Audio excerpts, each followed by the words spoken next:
Praise lord. ఈరోజు నన్ను మిమ్మల్ని ఓ ప్రశ్న అడిగినవాడు.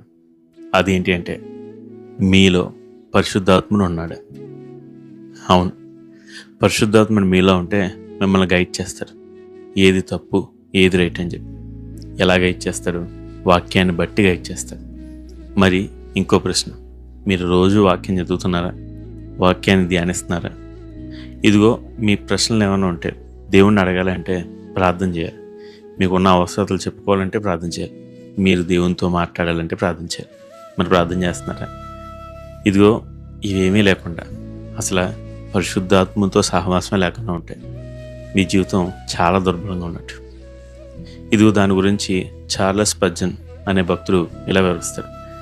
పరిశుద్ధాత్మ లేని జీవితాలు గాలి లేని తెరచాప వాడలు లాంటి వాళ్ళు అంటే, ఇదిగో జీవరసం లేని చెట్టు కొమ్మలు లాంటి వాళ్ళు, అగ్ని లేని బొగ్గులు లాంటి వారు అని చెప్తూ ఉంటాడు. మీరు ఆలోచించండి, గాలి లేకుండా తెరచాప పడవ నడవగలదా? ఇంచు కూడా కదలదు. వాళ్ళకి అసలు ఏం చేయాలో పాల్పోదు. అది ప్రవాహాన్ని కొట్టుకుపోద్ది. అలాగే పరిశుద్ధాత్మ లేని జీవితాలు కూడా ఉంటాయి.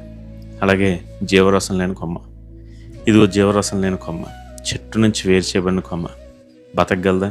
కొన్నాళ్ళది పచ్చగా కనిపించచ్చు, కానీ రోజు రోజుకి అది ఎండిపోతానే వస్తుంది. మన జీవితం కూడా అంతే. మనం క్రీస్తులో నుంచి వేరు చేయబడితే, దేవుడి ఆత్మ మనలో లేకుంటే మనం కూడా ఎండిపోతాం. ఇక చివరిగా అగ్ని లేని బొగ్గు లాంటివారు. అగ్ని లేని బొగ్గు అది అసలు ఒక జీవం లేని పదార్థం. అగ్ని ఉంటేనే దానిలో శక్తి. ఇదిగో అగ్ని లేకపోతే దాన్ని ఎవరైనా పట్టుకోగలరు, దాన్ని వెంటనే పిండి చేసేయగలరు. కానీ అగ్ని ఉన్నప్పుడు దాన్ని పట్టుకొని చూడండి, అది కాల్చేస్తుంది. అందుకనే మీ జీవితంలో పరిశుద్ధాత్మ లేకపోతే ఈరోజు దేవుని దగ్గరికి వెళ్ళి మీ సంబంధాన్ని మళ్ళీ రీస్టోర్ చేసుకోండి. ఇదిగో పరిశుద్ధాత్మని దుఃఖపరచకండి. దేవుని ఆత్మకు ఎప్పుడూ లోబడతా ఉన్నాడు. ఆ ఆత్మ మిమ్మల్ని ఎలా నడిపిస్తే అలా నడవండి. అప్పుడు మీ జీవితంలో గొప్ప శక్తిని చూస్తారు.